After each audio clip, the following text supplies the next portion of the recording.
know that he is. Now, I'll reserve judgment partly because we've played in Mark Richt's 1965 god-awful offense, and then Dan Enos, that jackwagon, we had to deal with him and everything that he was trying to accomplish with agendas and everything else. So I'll reserve judgment till this year. SMU had, I believe, 2 guys that caught over 60 or 70 balls a year ago. So the ball should be thrown around a lot. You're going to have a lot of opportunities in space. It's going to be a lot of quick passes, and a guy like Pope should flourish. What we really need is either Wiggins or, one of these young Jeremiah Payton or one of these young guys to step up and be that elite number one, somebody that can take the top off. So Pope, Harley, Restrepo, all those different guys can operate underneath and get a lot of one-on-one action. Yeah, I love it, man. And Marsh, we actually haven't talked about this at all today, so I just want to throw it out there while we got John on. But that report that came out today that an NFL scout thinks that Jalen Knighton is our most talented back since Duke Johnson. I mean, everyone knows that this podcast is a huge fan of Jalen Knighton. You specifically. I'm trying to contain my excitement. I'm trying to stay seated. Yeah, I mean, with this offense, I mean, we're talking. De'Aaron King could be in for like 700 rushing yards, and then we're gonna throw the ball around a lot. We got Cam coming back; he's primed for a 1,000-yard year. We just have so many weapons, and we have a proven scheme, a proven head of the offense in Rhett Lashley. Like, I'm with you, man. I know that it's easy to just be a cocky Canes fan and then look like an idiot. I've done that plenty in my life, but it's hard. It's hard to look at this roster and look at this schedule and look at the talent that we're bringing over and even some of the production from last year or the year before and not expect 10 or 11 wins. I just can't really wrap my brain around it. Oh boy. John, what's your prediction win total this year? 9 wins, 10 wins? What are you thinking? And I said this last year, if it's less than 10 wins in the Coastal Division Championship, Manny Diaz shouldn't be the coach anymore. I personally would have fired him after the Independence Bowl. I would have been looking for a new coach. Truthfully, I would have told our program and board of directors, look, I need every dime we get. We're going to hire Urban Meyer. I don't care if everybody hates it. We're going to be in the national title discussion for the next 7 years, and then he's going to quit. I understand why they gave Manny another year. I give Manny credit, and I've openly said this. The fact that he did something that Mark Richt and Al Golden and Randy Shannon didn't have the funds. Al Golden was an ass clown and wouldn't fire his buddies. Mark Richt wouldn't fire his family. So Manny Diaz is doing something none of them did. You better win 10 games. I look right now and I go, who has more talent than Miami on our schedule? You could argue that North Carolina has a better quarterback because Hal's really good and Mac Brown's done a tremendous job recruiting there. They beat us last year with a quarterback playing linebacker. Think about that for a second. Yeah. Florida State is a train wreck. Michigan State is an unmitigated disaster right now. Nobody else on our schedule should be within 2 touchdowns of us if we do all the things that we're talking about. I still think we're youngish. We've got to mature. We do have to learn how to win. There'll probably be a loss or two somewhere along the way. But 10 wins to me is the baseline, and you should be competitive. I'm not saying beat Clemson. You should be competitive playing Clemson in an ACC title game. Yeah, I mean, that's the hope. Clemson's going to be good again, but I'm hoping that we could at least stick around long enough to, Let's win the Coastal first, okay? Let's win the damn Coastal, okay? Let's beat Temple first. I mean, we did just lose to Louisiana Tech and FIU and Duke in a 3-game stretch. Yeah. Let's beat Georgia Tech and let's beat freaking Va-Tech let's win the goddamn Coastal for only the second time and whenever we join the ACC. I'm saying 9-3 this year. I've just been tormented by these Canes my entire life, and I've only seen 2 10-win seasons. But this schedule is so soft. It's so it's ridiculous. If I say 9 wins, if Manny doesn't win 9 wins with De'Ara King and this schedule and Gregory Rousseau, Absolutely. I will march down to Coral Gables into the Heck Center demanding. I would love to get Urban Meyer. I was one of the few Canes fans that said, yeah, I'd take him because he's a winner. I don't care if you hate him. He wins. I don't care if he's an asshole. Like, he wins. But no, I hear what you're saying, John. And 10 wins. That should be so basic for a program like the Miami Hurricanes. But And here I am just thinking about how amazing a 10-win season would be, and that's just pathetic. You know what's crazy? I've been doing radio now 16 years, and when I started, it was 2004. Miami had just come off 03, where we probably should have won a national title, but Brock Berlin wasn't playing in the right offense. 04, we gacked away an ACC championship in the final game against Virginia Tech, but still won 9 games, won the Peach Bowl here against Florida. And then 05, people forget, and this is where people, Miami hadn't been relevant since 2000. I'm like, it's not true. 2005, with 2 weeks to go in the season, we're ranked number 3. Not the Georgia Tech game. Yeah, it was USC 1, it was Texas 2, it was Miami 3. We had lost our opener, but we were rolling. And then the Georgia Tech game comes, and then the Peach Bowl, which unfortunately I was at. We lost 40-3. Oh. And then the program was and I can curse on here, right? I can say what I really need to say. Let it fly, bro. Okay. They were chicken shit, and they made Larry Coker use his assistants as the scapegoat, and they got rid of guys like Don Saldinger and Art Kehoe, who were the lifeblood of Miami, and it's never been the same since that day. Larry Coker should have never been forced to make those moves. They would not have gone 6-6 the next year. You know, they would not have fired. Coker might have been the coach 4 or 5 more years if you don't make all his assistants a scapegoat. And then Donna Shalala, that little troll. I can't stand that little broad. I know she's in the Senate and everywhere else. She neutered our program and gave Randy Shannon, all right, you're going to go hire assistants for like $100,000. And you want to know why you can't compete? That's why you couldn't compete. Then you fell into the Al Golden trap. Like, I'm going down a really dark place right now. Al Golden is the only person, well, there's some people in Miami that have blocked me, but I don't know who they are. Al Golden is like the only famous person who's blocked me because I called him out so much. Fat and Sweaty Tie Guy couldn't take the heat, and he finally blocked me.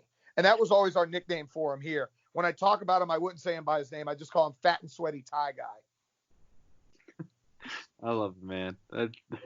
That's beautiful. We're definitely going down some dark places right now, though. I can roll that 05 Georgia Tech loss, man. I was in the Orange Bowl that day. We had just beaten Marcus Vick and Va Tech. Things were going great. And then that game symbolizes what the Miami Hurricanes have been since 03. Like, right.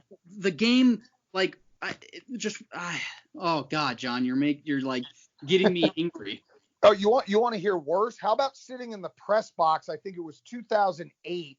We're playing for the ACC championship against Georgia Tech, and they run that stupid god-awful offense with Jonathan Dwyer, and Randy Shannon isn't smart enough to have D tackles inside the guard gap. He's got our D tackles lined up outside the guard, and they ran A back dive or B back dive. I forget what Paul Johnson's were. I think they ran B back dive 30 times. Dwyer had like 240 yards, and we lose like 49-21. And I've got all these dorky, nerdy, old-ass Georgia Tech fans talking trash, and I'm in the press box like, just shoot me now, because our program has gotten to this point. Yeah, I remember. It was like a Thursday night game. They ran for about 600 yards. I mean, it goes down the years. 09, we had a good thing going. Then Jacory throws 10 interceptions at North Carolina.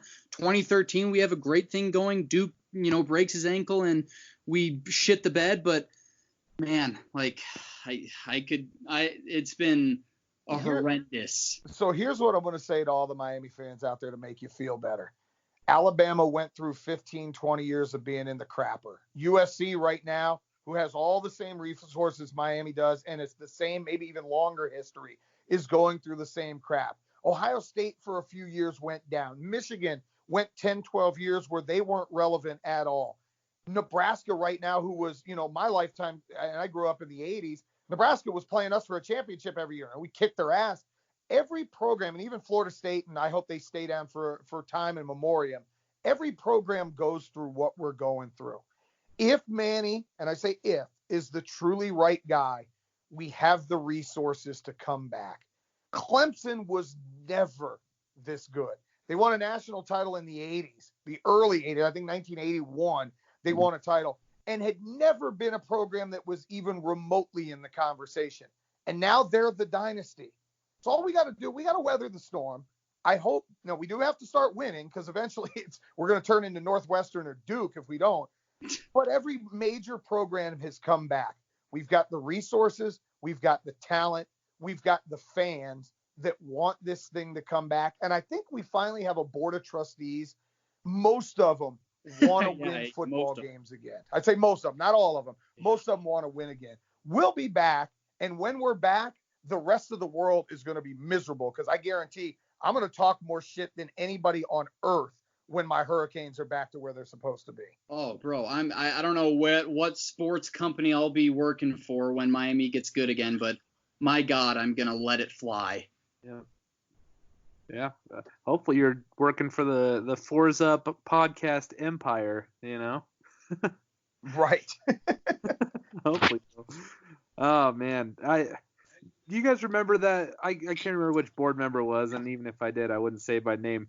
But was talking during the offseason saying how, like, the education part is so much more important than winning. Like, dude, come on. Like, it's Miami. Like, go to Northwestern or Duke if you want to just push education over everything. But, oh, my gosh, I'm just getting so frustrated thinking about it. Right. Yeah, it's one that every time I hear board of trustees speak, and I forgot the one guy, I kind of got Marcus Lemonis or whatever the hell his name is, trying to convince us what we'd see. I'm like, dude, I know more about football on my pinky finger. You may be rich and you may be business successful, but don't talk to me about football. I know what I see, and this is not good football. Yeah. It's time to get back to that. And again, for me, my parting shot on this, it goes back to accountability. If Manny's going to be the guy, I hope he did a lot of self-scouting. I'm paraphrasing Mike Smith, who I worked with forever with the Falcons. Guys, we're going to self-scout here. He needed to self-scout. If I was him, I would have gone back through every minute of every game a year ago. I don't care about the plays that were called. I don't care about the execution on the field. He needs to watch what he did and then think about what he did to get the team ready that didn't work and do everything exactly opposite this year. Like I said, my biggest thing, kids need to be accountable. I heard all the reports Jaron missed practice and he whined and he started. And then when he didn't start it, he threatened to transfer again. You know what I said? Bye. It's funny. What's today's date? March 12th? Has Jaron Williams announced a new school yet? No, he has not. Has anybody came and picked up Jaron Williams in D1? No. So what were we missing with him transferring? That's my whole point to this. Brian Hightower, has anybody picked him up yet? Nope. No. The kids that were in the transfer portal that people wanted, they're at places. Quincy Roche got picked up pretty damn quickly, didn't he? De'Aaron King got a new scholarship pretty damn quickly. It's mid-March, and I understand we're in a different world with this virus and everything else, but those kids in spring practice at other schools don't have scholarships. That lets you know that sometimes you got to cut bait. I'd rather have the 5 kids that just got a scholarship as walk-ons than kids that don't want to be there. Yeah. You don't want to be at Miami? Marsh, I think we both tweeted this last year. We were 6-7 with y'all sorry asses. You can kick rocks anytime. Trust me, we'll find 25 freshmen to fill the roster that might actually want to be there. Bro, that was the best thing we could have closed on. John, thank you. I can't. This was a blast. We got to get you on again, bro. But thank you so much for coming on such short notice. And again, man, anytime you want to come back on and chat about the Canes, you're more than welcome to. We will definitely do that. I mean, I work 6 hours a day in radio, and the rest of the time I'm trying to lose some of my fat ass weight. So outside of that, I'm always up to talk Canes football. Thanks for having me on, guys. Hey, thanks, John. Appreciate it, bro. All right. All right. Dude, that's best show ever. I'm sorry, that was our best show ever. Yeah. No, that was, bro. I texted you into a minute of John talking, and I just said, like, this is awesome. Oh yeah, dude, he is incredible. He will be back as soon as he wants to. Oh my gosh, that was amazing. Yeah, 3 great guests. all of them need to come back on. Big thanks to Ryan. Big thanks to James and also John Michaels.